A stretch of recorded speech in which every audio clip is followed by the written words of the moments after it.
it's Mika, editor of Koktail, and today I'm here at Broccoli Revolution to have a cocktail conversation, well, green juice conversation rather, because it's Tuesday morning, with Sakson Rouypirom, who is the founder and director of Broccoli Revolution, but also Sati Foundation and now projects.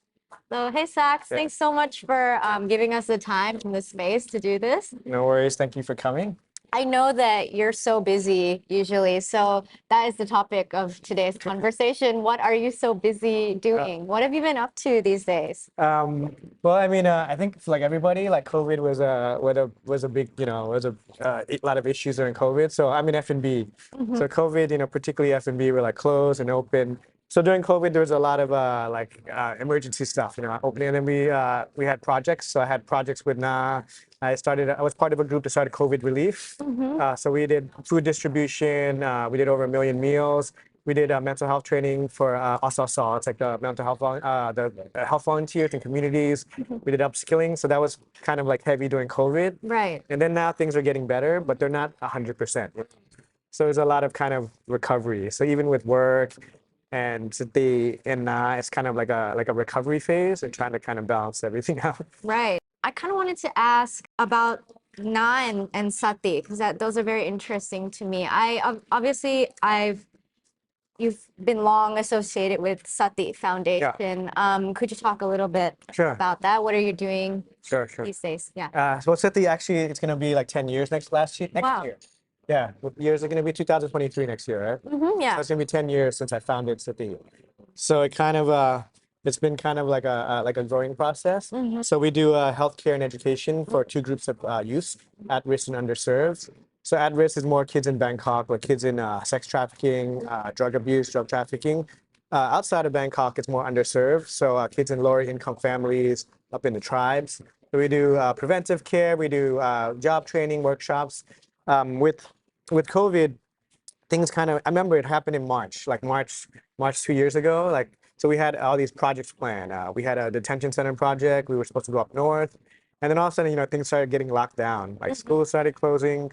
And we're like, okay, this is probably going to take a while. So that's why COVID relief came about. So I kind of refocused my energy onto that. But then when things started getting better, things are all all full on with Sati. And I will say that just because new problems come like COVID, it doesn't mean the old ones go away. Exactly. So it's like it almost intensified things. Drug abuse is rampant because it's almost like a business thing, right? So the economy is bad. People are stressed out. There's more drugs being sold at cheaper prices, and more kids are getting addicted outside in the countryside. It's like getting more customers, and then so there's more drug use. There's kids who have been neglected during the time.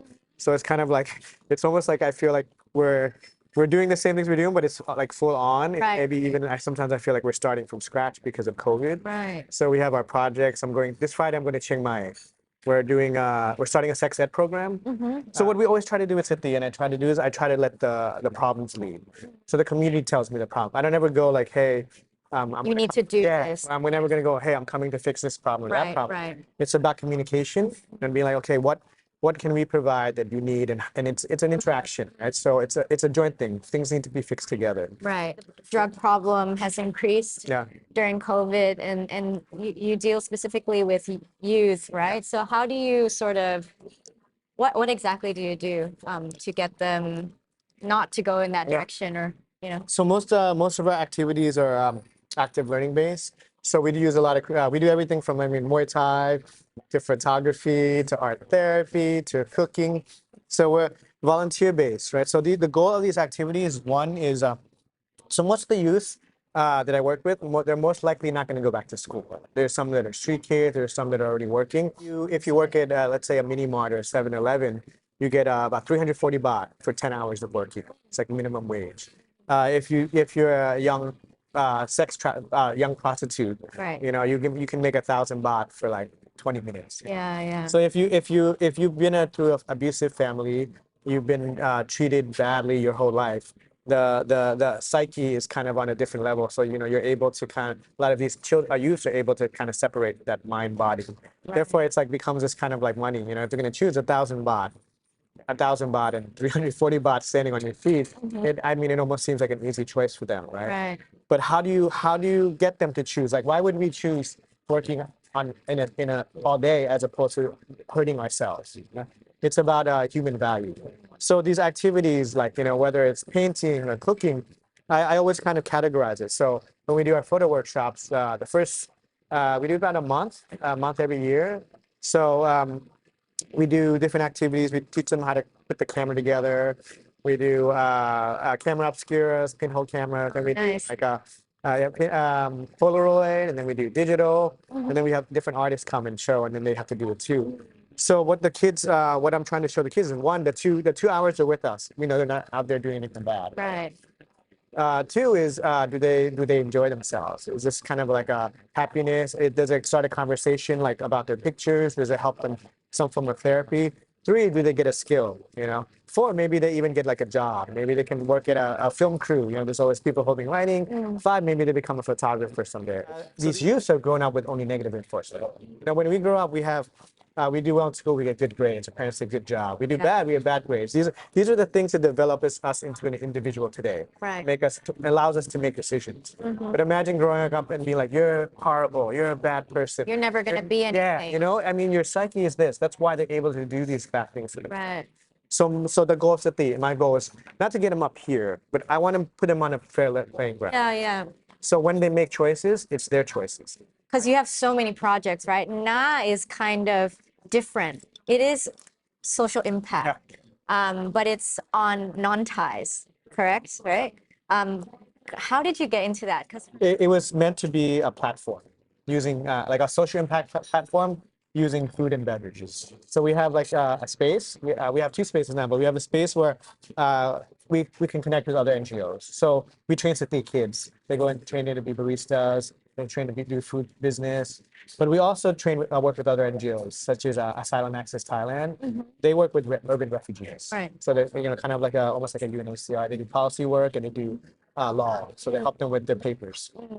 So when I met them, I met a lot of families that need support. So I already have a system. So I was just figuring out how that system can support other people. So through AAT, they introduced me to families, urban refugee families, and we run a cooking program with them. We call it the Urban Refugee Supper Club. Yeah. So basically, they come in. A lot of they're like my mother. My mother's an amazing cook, but she could never run a restaurant. It's like a totally different thing. Yeah, right? yeah. Like you can sit there and cook for us, and it's amazing. But imagine having to do several dishes, like recipes, costing, plating, business side of it. So Yeah. basically, we start with families who know how to cook, and we teach them that. So how to recipe, how to cost, how to plate, how to run a business. And that's how the supper clubs are like them getting to do that. Right. So we do that, and it raises funds for them because they have very minimal funding, or they're not allowed to legally work. It's a program, a livelihood program. Two is to upskill that we're talking about, and three is to build awareness because most people don't know. Don't that know. it exists. Right. So we've done a lot of dinners, and we've been doing this quite consistently. It's been amazing. Like I always say that I'm very lucky because I get a lot of perspective in life. Whether it's the kids I work with or the families, they're so amazing, and to be able to try their food. And for me, I have like I'm kind of familiar with two things. Like I grew up in the food business, and I'm pretty good. I'm familiar with healthcare. So Yeah. study psychology. So I try to put it all together. So food for me is how we drink, we talk, is how we connect. Right. And I want to be able to share that, and we want to be able to share those problems with other people. So it's kind of how now it came about. You talk about like a lot of the joy that you get, from interacting with them and learning with them, but surely there's like big issues that you face either with Sati or Na. Could you enlighten us on some of the problems or obstacles you face doing what you do? I think I'm a half full guy, glass half full guy. So and I always call myself an eternal optimist because I I think you have to be if you're doing this, I pretty right? much only deal with problems. Yeah. Like I mean, like if you're talking about the kids, like if I work with 10 kids, maybe one of them will actually succeed in the typical sense. The others will maybe go back into the cycle of drugs, whatever. So it's like I try. It teaches me about time. I try to not make this a timeline, but I know that life is ongoing. You're not in a movie where there's a happy or bad ending. But I get a lot of lessons from the families. I mean, I always say this too, that I actually feel that I'm one of the luckiest people in the world Yeah. because I come from a very stable family. My Yeah. parents are very supportive. A very like wholesome, loving family, which is Yeah, weird, but it's I'm hard. from the same It's hard to find these days. Yeah, yeah. And because of that, I think I'm able to do what I do because they've always supported me. Yeah. Then I meet people with kids with no families. I meet kids with kids. But when you're born with nothing and you're still able to survive, then all you need is support. Yeah. So for me, if these kids can be supported, I think that they can rule the world. Yeah. And I want people to see that. Yeah. Like,